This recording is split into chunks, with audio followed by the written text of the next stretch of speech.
everyone. The biggest challenge in my country is hunger. Has there been any day in your life when you skipped breakfast, missed lunch, and at the end of the day had a small dinner?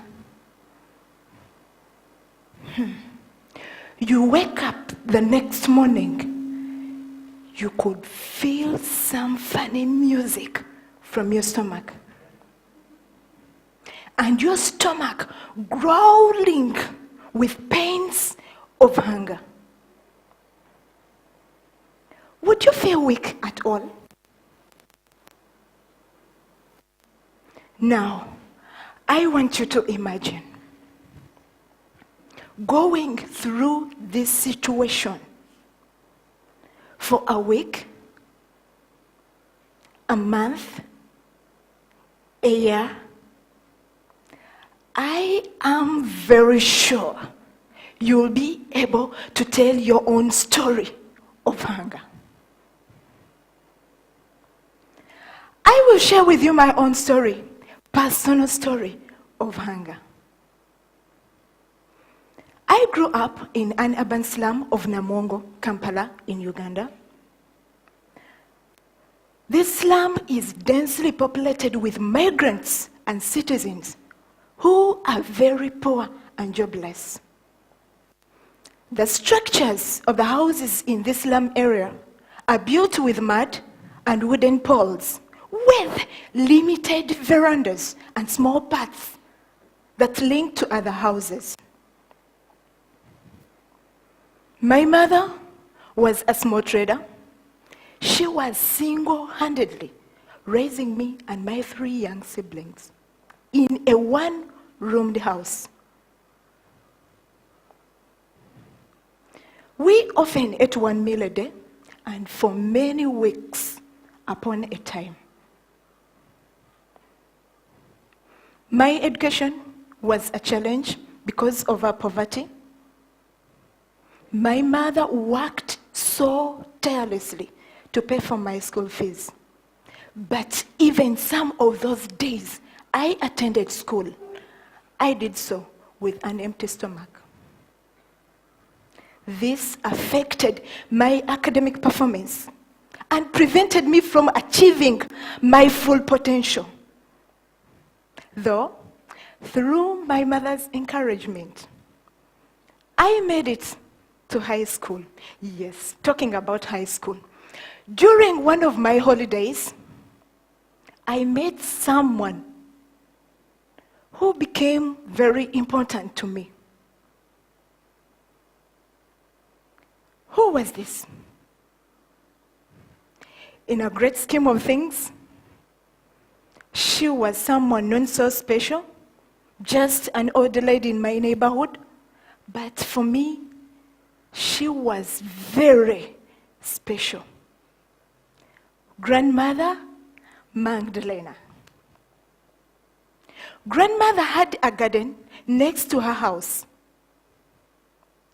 I started helping grandmother with her garden to weed, grow, and sell vegetables in the garden that she harvested from her garden. She was so appreciative, and she would show this by giving me some vegetables to take back home. In this, I contributed towards my family's meals. Later on, she was not able to maintain this garden by herself. She requested me to take charge. I did so willingly. Earlier, I thought agriculture needs to be practiced on big farmlands. I also learned in school that agriculture is all about machinery, talk about fertilizers, pesticides. But my experience of working with this old lady changed my perspective forever.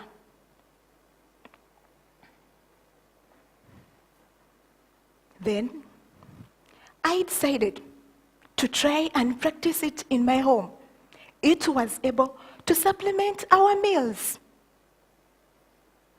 But still, I could not stop thinking about how this old lady was able to eat healthy and fresh vegetables that she harvested from her small garden next to her house.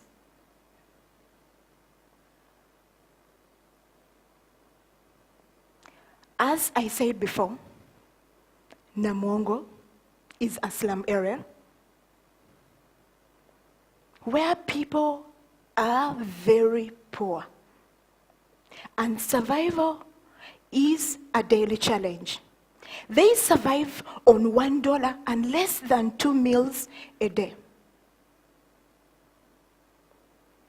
The people in this slum area cannot access sufficient, fresh, and nutritious meals.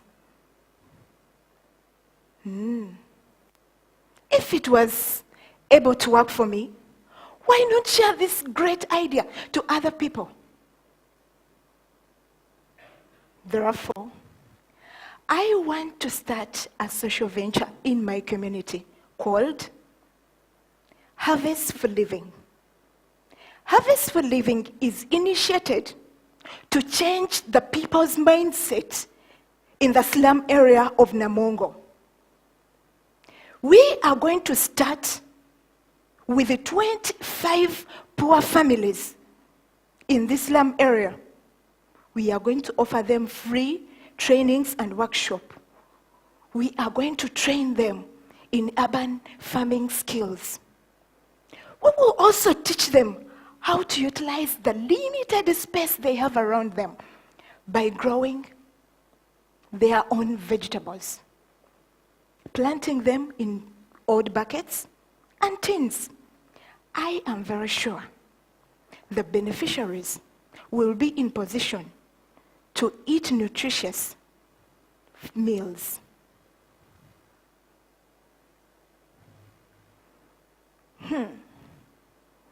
I can hear 1,000 voices from my community saying, we don't have land. How are we going to farm? I can also see it in your faces that you don't know how to do it. You don't have any idea. But in the next 3 simple steps, I'll show you how to own a garden.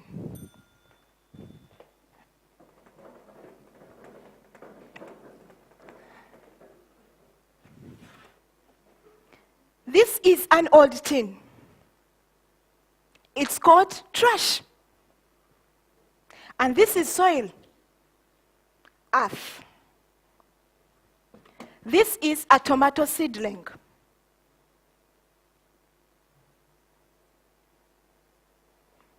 Get the earth, put into this old tin,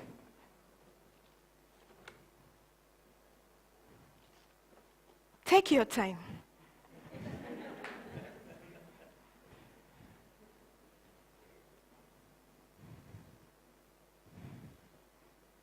Make a small shape in the tin.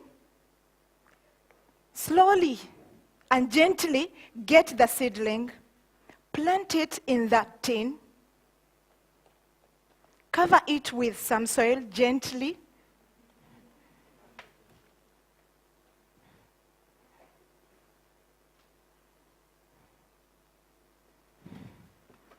Don't forget to water the plants.